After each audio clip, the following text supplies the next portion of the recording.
Telangana state Gaddar awards వాళ్ళు announce చేసామండి. After I think 2011 తర్వాత ఆల్మోస్ట్ 14 years తర్వాత మళ్ళీ స్టేట్ అవార్డ్స్ అన్నది ఇవ్వడం జరుగుతుంది. అది ఫస్ట్ చాలా ది మోస్ట్ హ్యాపీయెస్ట్ థింగ్ నాకు అండ్ ఫిల్మ్ ఇండస్ట్రీకి అవ్వచ్చు, ఫిల్మ్ లవర్స్ కావచ్చు, ప్రతి ఒక్కరికి కూడా. అంటే ఈ స్టేట్ అవార్డ్ అనేది చాలా ఇంపార్టెంట్ అండి, ఎస్పెషలీ ఫర్ ఈ క్రియేటివ్ జాబ్ చేసే వాళ్ళకి. So when you do something దానిని మెచ్చుకున్నారంటే we feel so happy.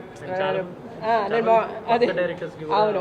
And మేము ఇప్పుడు ఈ మూవీస్ చూసినప్పుడు చాలా ప్రౌడ్ ఫీల్ అయ్యాం, ఎందుకంటే ఎంతో కొత్త టాలెంట్, సో మెనీ కొత్త న్యూ డైరెక్టర్స్, కొత్త ఆర్టిస్టులు, and it was really wonderful. మన తెలుగు ఇండస్ట్రీలో ఇంత టాలెంట్ ఉంది అన్నది ప్రూవ్ అయ్యింది.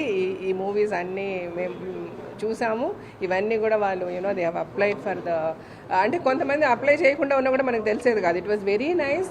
వాళ్ళు కరెక్ట్గా ఆలోచించి వాళ్ళందరూ కూడా స్టేట్ అవార్డ్స్కి వాళ్ళ మూవీస్ పంపించడం కూడా ఇట్స్ గ్రేట్ థింగ్. వచ్చాయి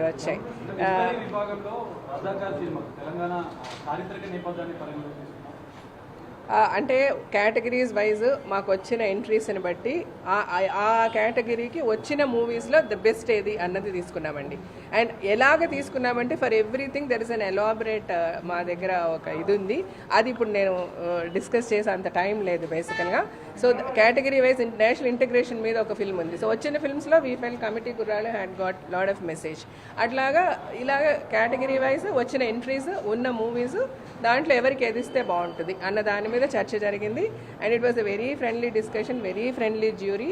అండ్ ఆఫ్ కోర్స్ అందరిమీ అన్ని ఒకే ఒపీనియన్ మీద ఉండనప్పటికీ కూడా మెజారిటీ వైజ్ మేము వెళ్ళాం. సో అందుకని we never had any issue. And Revanth Reddy గారు హీ వాజ్, అంటే వీళ్ళకి ఇచ్చామని ఆయనతో డిస్కస్ చేసేంత మాకు టైం లేదు. We just gave him the cover. But ఆయన హీ వాజ్ సో రెసిప్రొకేటివ్. ఆయన సరే ఇది సెలెక్ట్ చేశారు, అలాగే అవార్డ్ ఫంక్షన్ కూడా అంతే గ్రాండ్గా చేయండి. టుడే తెలుగు ఫిల్మ్ ఇండస్ట్రీ ఇంటర్నేషనల్గా వెళ్ళిపోయింది, అవార్డ్స్ కూడా ఇంటర్నేషనల్గా మాట్లాడుకోవాలి, అలాగే ఇంటర్నేషనల్గా film industry should come to Telangana. అది మనం ప్రూవ్ చేయాలి. సో మీరు ఇండస్ట్రీ పరంగా do the best, you all stand, మీరందరూ ఒక ప్లాట్ఫామ్ మీద ఉండి దీన్ని బాగా చేయండి అన్నారు. So even I think the whole Telugu film industry should come together and do this, చాలా పెద్ద సక్సెస్ చేయాలి అని అనుకుంటున్నాము. బికాస్ వెన్ ది సీఎం గారు is given so much of importance and help and reciprocation, we should really మేము కూడా keep up చేసుకోవాలి industry అని అనిపించింది. Thank you. తెలంగాణ రాష్ట్రం ఏర్పడిన తర్వాత దాదాపుగా 14 సంవత్సరాల తర్వాత తెలుగు ఫిలిమ్స్కి సంబంధించిన అవార్డ్ ఫంక్షన్ తెలంగాణ రాష్ట్ర ప్రభుత్వం జరపబోతుంది. దీనికి సంబంధించి ఇప్పటికే జ్యూరీ ఆ వివరాలు కూడా ప్రకటించడం జరిగింది. మనతో పాటు మాట్లాడడానికి జ్యూరీ మెంబర్ జీవిత గారు ఉన్నారు. మ్యామ్ చెప్పండి, ఇన్ని సంవత్సరాల తర్వాత ఫిలిం అవార్డ్స్ అనేవి ప్రకటించడం జరిగింది. సో ఎట్లా ఫీల్ అవుతున్నారు? మీకున్న ప్రెషర్స్ ఎట్లాంటివి జ్యూరీ సభ్యులుగా ఉన్నారు? జ్యూరీ సభ్యులుగా ప్రెషర్స్ నిల్లండి. We never had any pressure.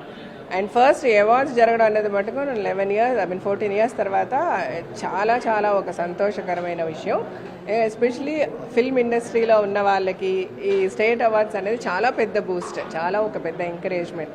And ఈ గవర్నమెంట్ 14 years తర్వాత అనౌన్స్ చేయడమే కాకుండా కేటగిరీస్ కానీ ప్రైజ్ మనీస్ కానీ అన్నీ కూడా అసలు ఏమంటే దే ఆర్ ఆన్, చాలా ఎక్కడో ఉన్నాయి. ఐ డోంట్ థింక్ ఈవెన్ ఇది ప్రైజ్ మనీ ఇప్పుడు వీళ్ళు అనౌన్స్ చేసింది కూడా నేషనల్ అవార్డ్స్ కూడా లేదనుకుంటా అంత ప్రైజ్ మనీ. సో అంత ఒక గ్రాండ్ స్కేల్లో ఈ స్టేట్ గవర్నమెంట్ ఈ అవార్డ్స్ని ప్లాన్ చేయడం, hats off to Revanth Reddy గారు. Forever the film industry will be indebted to him. ఇకపోతే ప్రెషర్స్ అంటే ప్రెషర్స్ అనేది మాకు ఏమీ లేవు. ద డే 1 మాది జ్యూరీ ఫిక్స్ చేసిన తర్వాత మేము స్క్రీనింగ్ స్టార్ట్ చేసిన రోజే డిప్యూటీ సీఎం గారు బట్టి గారిని, మన బట్టి విక్రమ గారిని, దెన్ ఇన్ఫర్మేషన్ బ్రాడ్కాస్టింగ్ మినిస్టర్ అయిన కోమటిరెడ్డి వెంకటరెడ్డి గారు, దిల్రాజు గారు ఒకటే చెప్పారు మాకు, ఈ రోజుతో మీకు మాకు సంబంధం లేదు, మీరు మాకు ఫైనల్ లిస్ట్ ఇచ్చిన రోజు అంతే, అంతవరకు there will be no communication, there will be no calls, there will no pressure from any side అన్నారు. అదే దే స్టక్ అండి టిల్ ద ఎండ్. నిన్న మేము సీఎం గారికి వెళ్ళి ఒక క్లోజ్డ్ కవర్ మా ఒపీనియన్స్ ఇచ్చేంత వరకు కూడా we didn't see any of their faces or we never heard any of their voices. So the jury had all the freedom. మేము జ్యూరీ డిసైడ్ చేసి ఆలోచించి నిర్ణయించుకొని ఇచ్చిన అవార్డ్సే ఇది. రైట్. ఎట్లాంటి క్రైటీరియా తీసుకున్నారు మీరు? ఇప్పుడు సినిమాలు చూస్తే కల్కి కావచ్చు, లేకపోతే చిన్న కథ కాదు అనే సినిమా కావచ్చు, చాలా చిన్న సినిమాలే సెలెక్ట్ చేశారు, కొంత హిస్టరీ ఓరియంటెడ్ కావచ్చు, ఇవన్నీ తీసుకున్నారు. ఎట్లాంటి దీన్ని మీరు? అదే చెప్తున్నా కదండి, ఇప్పుడు అవార్డ్స్ అంటే ఏ ఒక కంటెంట్ ఓరియంటెడ్ ఫిల్మ్సే లేకపోతే అలాగని కాదు. According to us we thought even ఒక కమర్షియల్ ఫిల్మ్, ఒక సినిమా కొన్ని వేల కోట్లు కలెక్ట్ చేస్తుంది, ఇట్స్ ప్రాపర్ కమర్షియల్ సినిమా అని అన్నా కూడా that also needs lot of effort. That also has to be recognised. Awards అంటే ఓన్లీ మనకి కంటెంట్ ఓరియంటెడ్ ఒక సీరియస్ ఫిల్మ్స్ అట్లాగా కాదు అన్న ఆస్పెక్టే ఇస్ ద మెయిన్ ఐడియా అండి.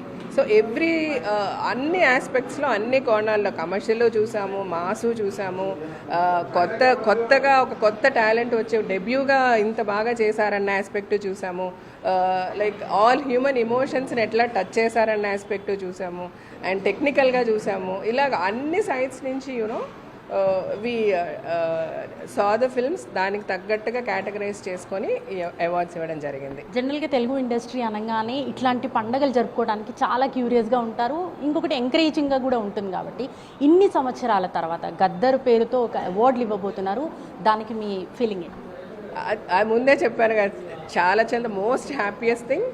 అండ్ ఇప్పుడు గవర్నమెంట్ అటెంప్ట్ చేయడం ఇన్ ఇయర్స్ తర్వాత the most happiest thing. And thanks to this government and Revanth Reddy గారు. అండ్ నిన్న ఆయన్ని కలిసిన తర్వాత ఆయన ఎంత హీ వాజ్ సో ఎగ్జైటెడ్. ఆయన మాలాగా అంత ఎగ్జైటెడ్గా మాట్లాడుతుండే అవార్డ్స్ ఇంత బాగా చేయండి అంత బాగా. And I think we are very very very fortunate to have a CM like that. And I'm very happy అండి. గద్దర్ పేరుని ఉపయోగించడం కూడా, Gaddar garu is a legend, we all know. ఆయన పేరు ఉపయోగించడం కూడా it's something very very nice. Everything is very nice about this awards. ఈ పండగ ఏ రోజు జరుపుకోబోతున్నారు, ఎట్లా నిర్వహించబోతున్నారు? జూన్ 14th కదా, not 12th. No 14th. June 14th అండి, హైటెక్స్లో చేస్తున్నారు. ఇంకా అదర్ అరేంజ్మెంట్స్ అంతా the FDC is taking care. But డెఫినెట్గా it will be something very big. అదే దట్స్ వాట్ నిన్న సీఎం గారు కూడా చెప్తూ ఉన్నారు, బాగా చేయండి అన్నారు. సో చాలా బాగానే చేస్తాము, విత్ అందరి ఆశీస్సులతో చాలా బాగా జరగాలి, పెద్ద సక్సెస్ అవ్వాలని నేను కోరుకుంటున్నాను. Thank you. సో ఇది మొత్తంగా జూన్ 14th రోజున ఈ పండగ, అవార్డుల పండగ జరుపుకోవడానికి సిద్ధంగా ఉన్నామని చెప్తున్నారు. గద్దర్ పేరుతో ఈ అవార్డులను ఇచ్చుకోవడం అనేది తెలుగు ఇండస్ట్రీ అనేది ఒక గర్వంగా భావిస్తున్నామని చెప్పేసి జీవిత చెప్తున్నారు. ఓవరాల్గా తెలుగు ఇండస్ట్రీ మొత్తం అంతా కూడా పండగ చేసుకోవడానికి సిద్ధమవుతుంది. ఈ అవార్డుల పండుగ జూన్ 14న ఉండబోతున్నట్టుగా తెలుస్తుంది. కెమెరా పర్సన్ శ్రీనుతో రాధిక, ఎన్టీవీ, హైదరాబాద్.